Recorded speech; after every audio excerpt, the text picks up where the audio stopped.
अस्सलाम वालेकुम हुज़ूर, इंशाल्लाह जब हम बतौर मुरब्बियान जमातों में जाएंगे तो अगर हम किसी किस्म की सियासत देखें तो हमारा क्या रद्द अमल होना चाहिए? तुम अभी सालसा में हो, राबिया में? सालसा में। सालसा में। कल तिलावत तुमने की थी? जी सर। अच्छा, ये सियासत क्या होती है?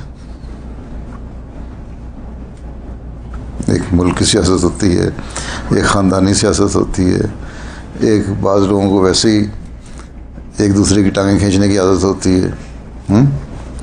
तो तुम किस सियासत की बात कर रहे हो?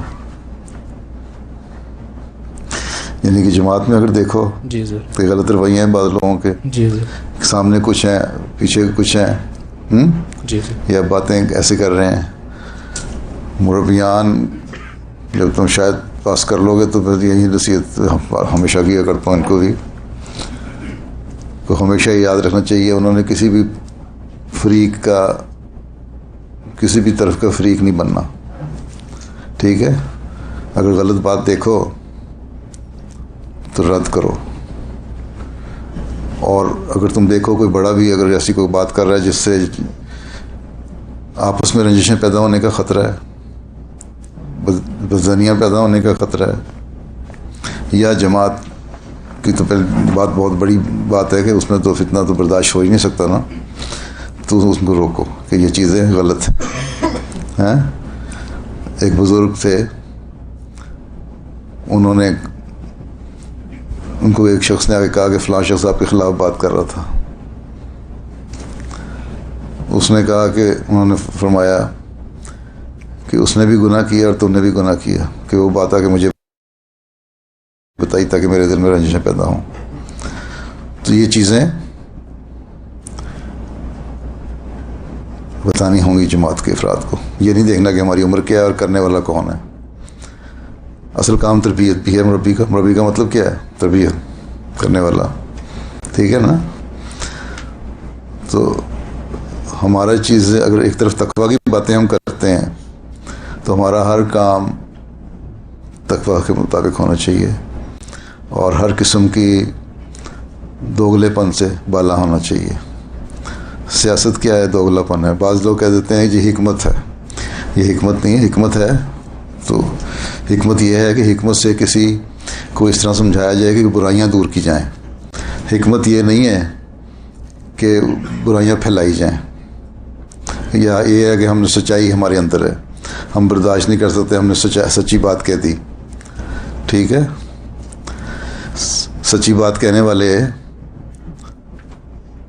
बद्दू भी थे, क्या वो बड़े पसंद किए जाते हैं? कभी किसी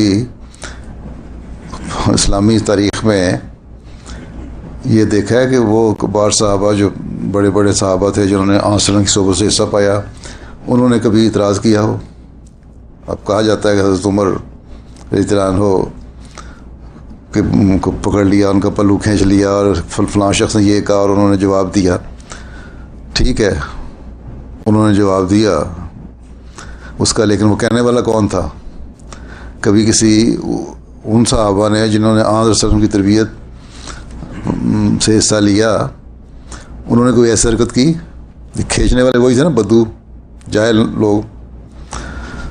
तो ये बाज़ लोग बद्दूपना दिखाते हैं जो अपने कहते हैं कि हम इस्लाह कर रहे हैं, और इस तरह की बहुत सारी बातें हैं, चाहे उसको तुम सियासत का नाम ले दे दो या कोई और नाम ले दो,